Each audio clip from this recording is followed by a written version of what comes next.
Pandemi COVID-19 emang menuntut kita untuk hidup terus berkreativitas. Banyak cara yang dilakukan masyarakat di tengah pandemi COVID-19 ini. Di antaranya yaitu dengan bercocok tanam. Baik menanam tanaman hias maupun tanaman sayuran.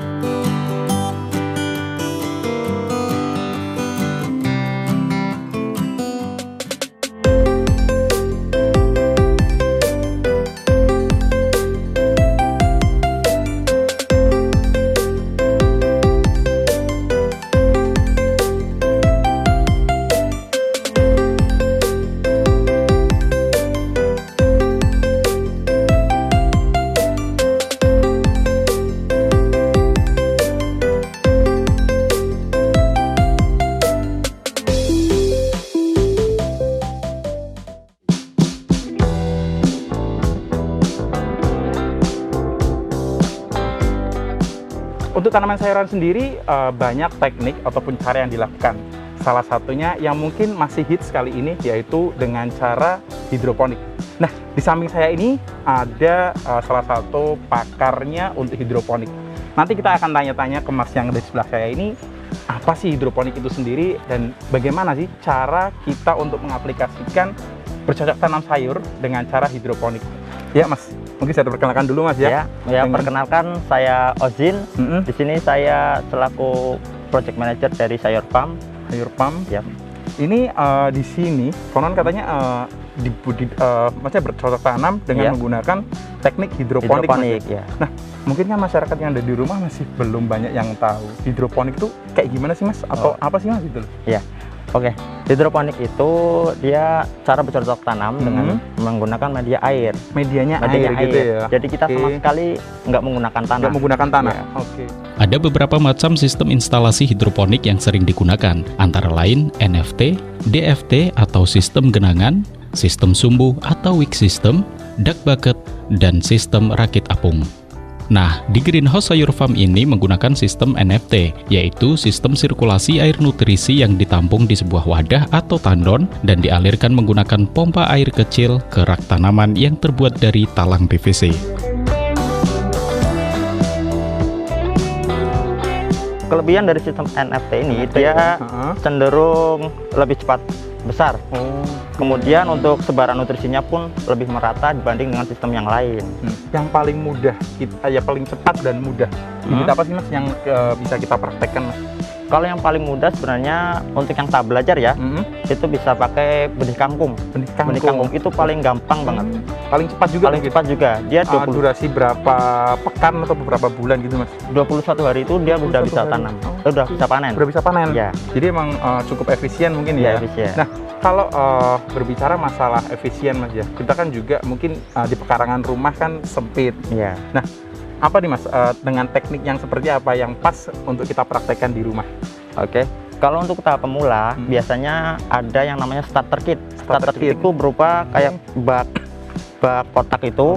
Terus biasanya cuma ada sekitar 8 sampai 9 lubang tanam. Itu bisa buat belajar kita untuk awal kita belajar gitu. Oke, Mas, langsung mungkin biar mempersingkat waktu, kita bolehlah kita cobain untuk langsung praktek. Kita nanam gimana sih, mungkin pemirsa yang di rumah yang juga penasaran nih, apa sih yang harus kita lakuin dulu gitu loh, Mas? Oke. Boleh di mana, Mas? Kebetulan ada teman-teman dari tim operasional yang sedang kegiatan penyemaian. Kita lihat aja langsung. Ya. Idenya berawal dari sebenarnya pasar sayur itu pertama berdiri ketika pandemi ya. Jadi berawal dari melihat orang-orang baik pelaku bisnis maupun orang rumahan yang kesusahan untuk mengakses sayuran karena terbatasnya akses selama pandemi, terutama pas ada lockdown di pasar, PPKM dan seterusnya, sehingga kita berpikir untuk menciptakan solusi agar orang mudah untuk mengakses kebutuhan dapurnya secara lengkap dan secara online, dan akhirnya muncullah ide pasar sayur gitu.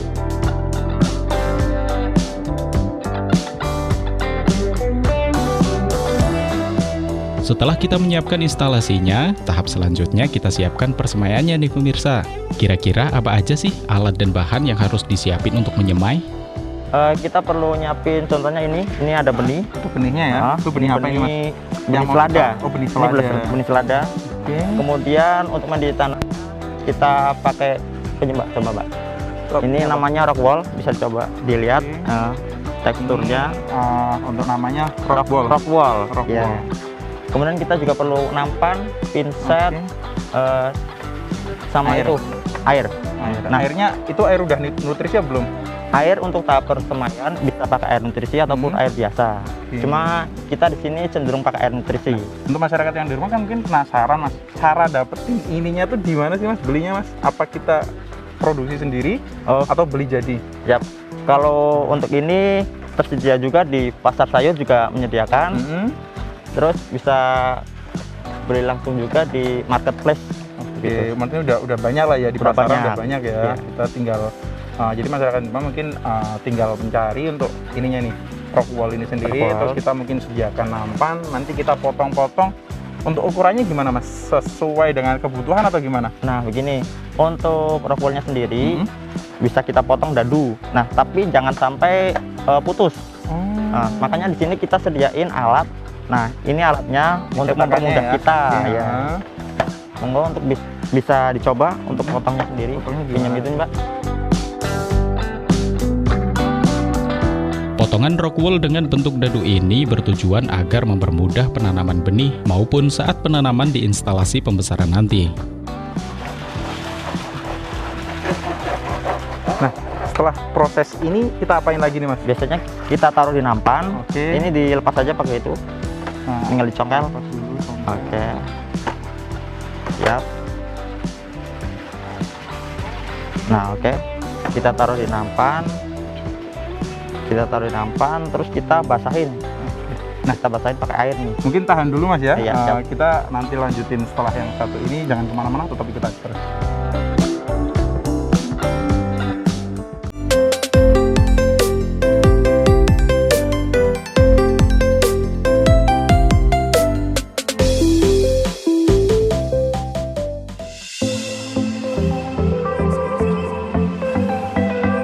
Awal berdiri kami bikin kebun itu sekitar 6 kali 10 ya Mas, dengan kapasitas 150 kilo untuk selada. Nah, kami awal karena kami mengakuisisi pasar lewat pasar sayur, tapi kemudian saya melihat bahwa oh ternyata ada peluang besar loh untuk bisnis hidroponik, terutama selada ini yang masih minim di pasaran, terutama di Kota Pekalongan, sehingga kami bikin greenhouse ini dan kemudian bekerja sama desa karena waktu itu alasannya awalnya adalah keterbatasan lahan. Di kota susah mencari lahan, akhirnya kita bergeser ke daerah dan ternyata malah menjadi konsep yang menarik seperti itu.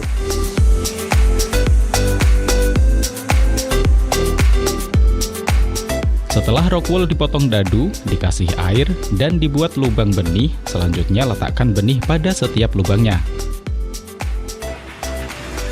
Oke, Untuk bisa. teknik pemasangannya sendiri gimana? Kita kasih jarak apa semua lubang kita kasih semua? Setiap lubang kita kasih satu aja. Satu aja. Iya. Ini caranya, monggo kalau mau nyoba Cukup silakan. lah, nanti biar mbak-mbaknya aja yang pengen. Biasanya satu nampan berapa lubang Mas? Satu nampan itu bisa 110. 110 Iya. lubang. Ya Mas Husin, setelah kita pasangi benih satu-satu, selanjutnya kita apain lagi? Oke, setelah ini selesai, biasanya kita bawa, kita tempatin ke tempat yang gelap. Kita biarin. Di mana Pak ini? Biasanya kalau Mas Husin di sini tempatnya di mana?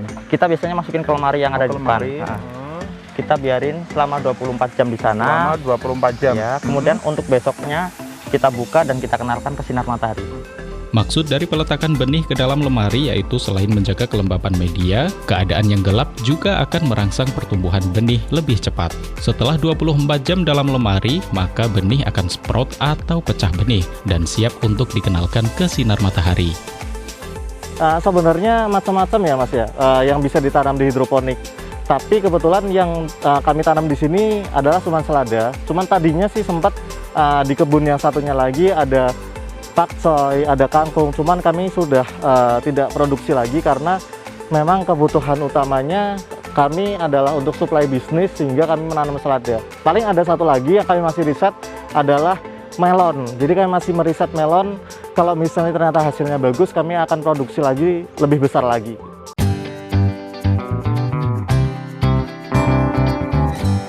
setelah kita tadi keluar dari lemari, udah kita kasih sinar matahari kurang lebih 4 hari, kita langsung ke rak persemaian. Ya. Oke. Nah, di rak persemaian ini nantinya seperti apa sih, Mas? Ini untuk yang 4 hari tadi tinggal kita letakin aja sesuai dengan letakin. posisi seperti yang ada di rak Depan ini. kita ya. Ya. Jadi emang harus zigzag kayak gini. Iya, zigzag. Tujuannya buat apa? Dia agar apa ya? Aliran dapat sinar airnya mataharinya juga maksimal. Mm-mm. Terus aliran air juga dia nggak fokus pada satu titik. Jadi Oke. biasanya kan kalau cuma kita taruh samping aja nih, Nanti kan Yang jadi sini satu titik gitu dari ya. satu titik, yang ini juga kering. Nutrisinya yang biasa digunakan Mas Ozin apa, Mas? Kalau untuk nutrisi hidroponik sendiri ada khusus namanya AB Mix. AB Mix. AB Mix. Oke, bisa kita dapatkan di mana? Ya, hanya kalau Mas Ozin di Pekalongan sendiri nih, belinya di mana, Mas? Ya, pasar sayur juga menyediakan. Mhm. Kemudian di marketplace juga udah banyak juga. Oke. Nah, mungkin cara langsung kita tempatin aja ya. Ya, bisa. Tempatinnya berarti per 4 3. Ini per potong kayak gini. Kita langsung aja masukin kayak gini. Udah. Tinggal kita tata aja. Di sini bisa kan? Bisa sebelah sana.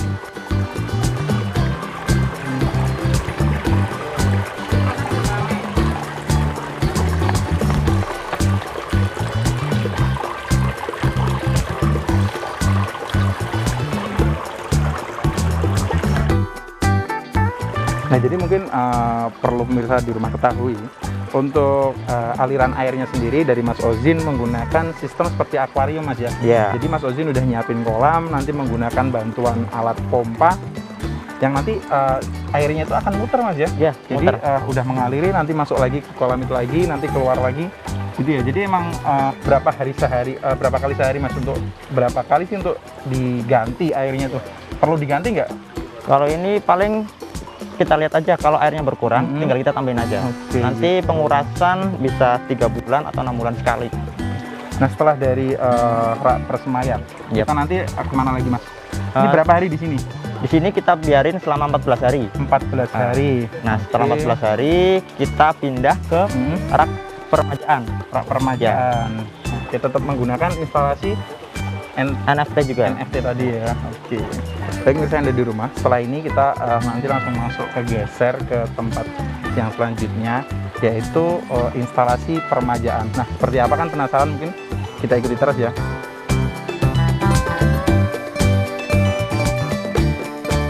Target marketnya sebenarnya mulai dari bisnis, konsumen bisnis, entah hotel, restoran, tempat makan biasa, catering, UMKM, pedagang pinggiran, pedagang jalanan, atau pedagang pasar, itu jadi mitra kami semua. Mereka yang membutuhkan selada seperti ini. Dan juga otomatis ibu-ibu rumah tangga yang agak susah untuk mengakses sayuran atau kebutuhan dapur, itu juga pasar kami.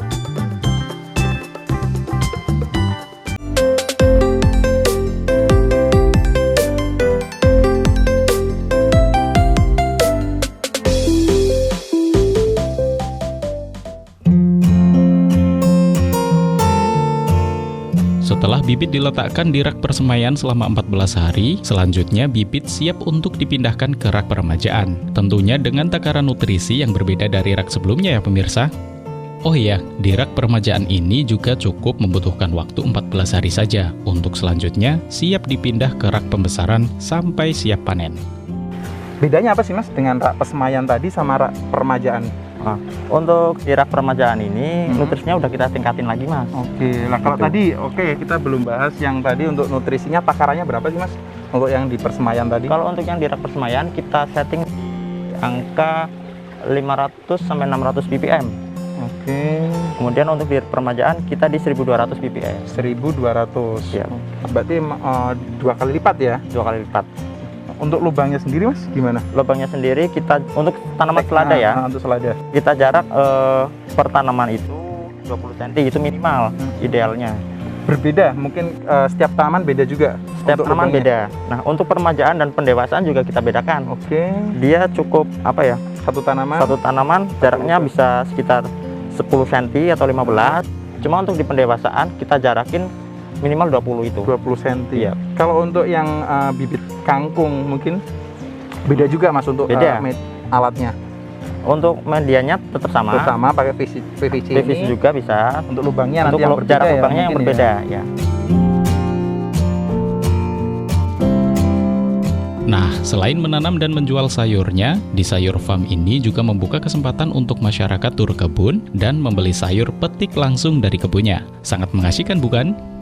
Yang jelas visi kami melalui Sayur Farm yang bekerja sama dengan Desa Matianom ini, kami pengen mengembangkan Sayur Farm ini untuk menjadi eduwisata. Jadi yang tadinya mungkin di sini cuman untuk suplai kebutuhan dapur, tapi nggak cuma pengennya jadi tempat wisata juga untuk belajar hidroponik dari A sampai Z. Yang memang kami udah mulai secara bertahap gitu. Dan juga kami pengen mengembangkan sebagai tempat penelitian untuk orang belajar, untuk orang meneliti perihal metode-metode atau teknologi hidroponik yang sekiranya bisa diimplementasi ke komunitas-komunitas yang lainnya, yang kami coba mulai juga sekarang ini gitu.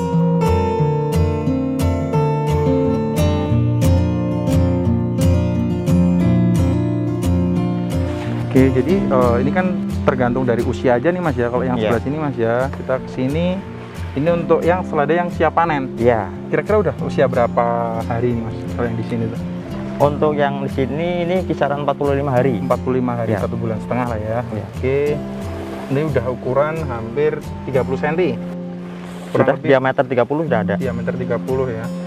Iya Mas, biasanya yang datang ke sini tuh bisa nggak sih Mas kalau masyarakat di sekitar sini pengen datang ke sini terus pengen ikut belajar caranya hidroponik gitu, bisa nggak sih? Iya. Untuk masyarakat sendiri biasanya kita terbuka. Kalau dia mau belajar, ayo silakan. Untuk umum juga kita biasanya sediain tur hidroponik di sini. Jadi kita tur hidroponik. Iya. Oke. Kita jelasin dari prosesnya dari awal sampai akhir, bahkan sampai packagingnya. Biasanya ada konsumen yang datang ke sini pengen beli nggak sih? Ada. Biasanya mereka juga metik sendiri langsung. Oh, langsung jadi petik langsung ya? Petik langsung di kebun. Kan sensasinya berbeda. Oke. Untuk di sini sendiri dari selada kayak gini dibanderol dengan harga berapa sih Mas? Mungkin kalau masyarakat yang di rumah pengen beli nih, gimana caranya? Terus dibanderol dengan harga berapa sih biasanya? Ya, kita biasanya jual per kilo itu 25.000. Per kilo 25.000. Mungkin harganya relatif lebih mahal sedikit ya dari yang ada di konvensional. pasaran. Ya. Oke. Tapi jangan khawatir untuk hasil ataupun kualitasnya cukup berbeda lah Mas ya. Ya. Oke. Biasanya kalau selada 25.000. Biasanya di sini apa aja sih Mas selain selada Mas? Kita sementara masih fokus tanam selada Mas. Fokus tanam selada. Karena untuk memenuhi kebutuhan pasar kita. Nah mungkin bisa dijelaskan pada masyarakat Mas, kalau yang pengen beli ke sini, pengen tur belajar hidroponik, gimana sih Mas caranya Mas? Untuk yang mau beli bisa datang langsung ke sini atau kontak ke Pasar Sayur. Ada Instagramnya di @pasarsayur ataupun @sayurfarm gitu. Untuk yang mau ikut tur juga bisa kontak person ke @pasarsayur ataupun @sayurfarm gitu. Oke. Mas boleh Mas ya, saya ikut coba sensasinya Manen. Oke, gimana ya? silakan. Ada caranya nggak sih Mas? Apa cuma kita angkat aja? Kita angkat aja, terus kita sortir nih daun yang jelek kita buangin. Oke. Begini. Nah. Ini daun-daunnya kayak gini Ya. ya, yang layu ini ya.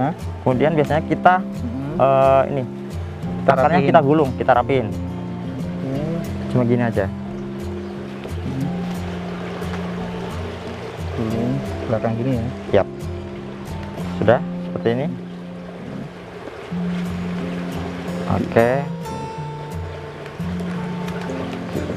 Nah, kalau kayak gini ya. ya kayak gitu.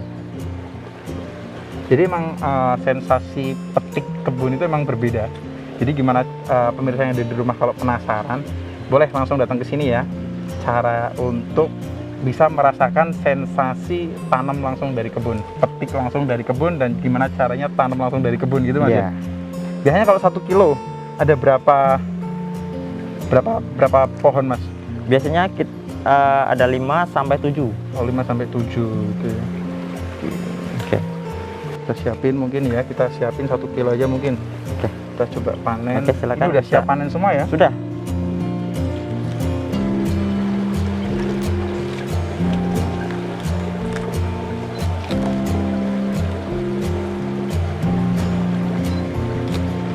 Ya misalnya dari rumah mungkin cukup sekian episode kita di episode cara menanam menggunakan teknik hidroponik. Dan jangan lupa untuk misalnya di rumah saksikan terus program-program terampil hanya di Batik TV. Najib.